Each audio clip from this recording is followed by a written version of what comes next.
Alors, moi, j'ai commencé après le bac à aller en architecture, donc ça n'a pas trop de rapport. Et ça m'a pas plu du tout, donc après, j'ai été en biologie.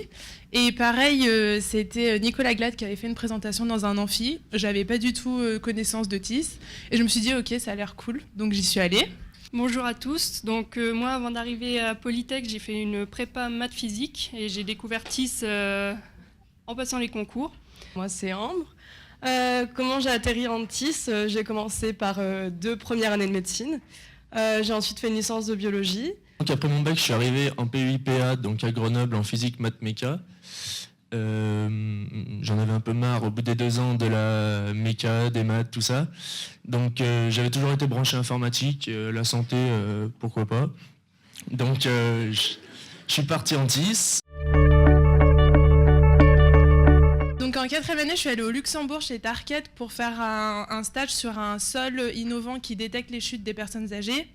Et ils voulaient proposer aussi une étude de la marche pour anticiper le fait que les personnes devenaient de moins en moins stables et donc éviter les chutes. En 4A, j'ai fait mon stage à Genève dans un service de sciences de l'information médicale et j'ai développé une application pour les infirmières. Au niveau des stages, je suis partie à Amsterdam avec Marie et Loïse, donc à l'implémentation d'un logiciel en MATLAB. Je faisais l'interface, moi.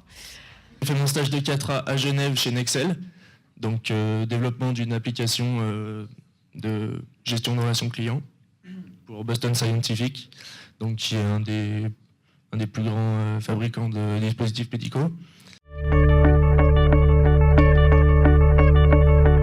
Ensuite, j'ai été en Suisse, donc je suis pas attirée par les paradis fiscaux ou les pays qui payent bien, parce que j'ai jamais été super bien payée, mais il y a des bonnes opportunités.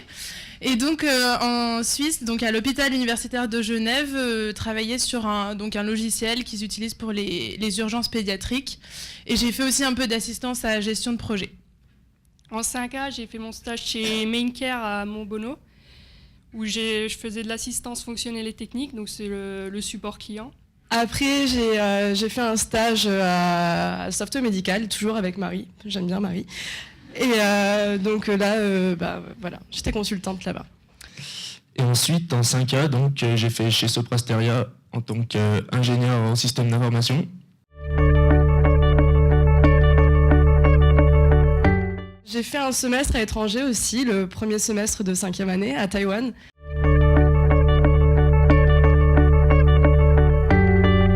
Maintenant, je suis en poursuite d'études à l'IAE, parce que finalement, les études, c'est pas si mal, avant de commencer à bosser. Et donc, j'espère avoir un poste de chef de projet. Donc là, je suis en recherche et je passe des entretiens. Et donc, je continue en CDI chez Maincare, sur le même poste. Et sinon, maintenant, je suis chef de projet chez Enov.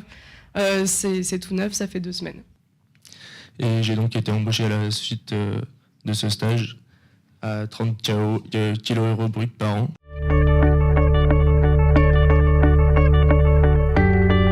La jeunesse est une courte erreur et la vieillesse un long regret. Donc profitez bien de vos 3 ans. Non, sérieusement, profitez-en bien, vivez à fond vos 3 ans à Polytech, sortez, faites des trucs, bossez quand même parce qu'il faut quand même être diplômé. Mais faites plein de trucs à côté, les associations, les soirées, faut vraiment pas hésiter.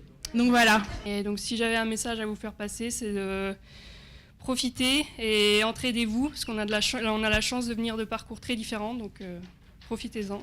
Donc je vous conseille vraiment de partir, que ce soit pour les stages, que ce soit pour des semestres, il faut vraiment y aller. Donc c'est mon message. Je vous conseille de rien lâcher, même si toutes les matières elles vous plaisent pas forcément, faut persévérer et puis à la fin on est content de l'avoir fait.